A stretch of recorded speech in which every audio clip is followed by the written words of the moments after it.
Pagpasok po ni Senator Revilla dun sa court sa Sandigan Bayan, dun na po nagtatapos yung inyong connection, no?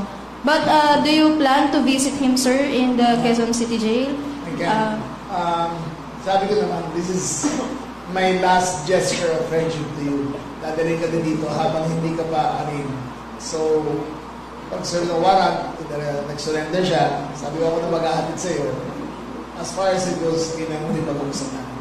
Does it somehow affect you emotionally? Of course. Or Since hindi dito may kaibigan na nakulong, it pains me to see a friend go to jail. But my commitment to country goes beyond any friendship in this country. Unahin ko muna ang bansa kahit anong nangyari.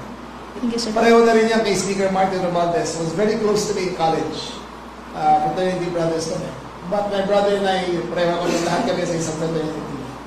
Masakit sa amin yan kasi marami kami pinagsamahan. Pero unahin natin lagi ang bansa. We have a fidelity to duty and it cannot be broken by friendship and by brotherhood. It is commitment to country, it is our commitment to the President, it is our commitment to our country.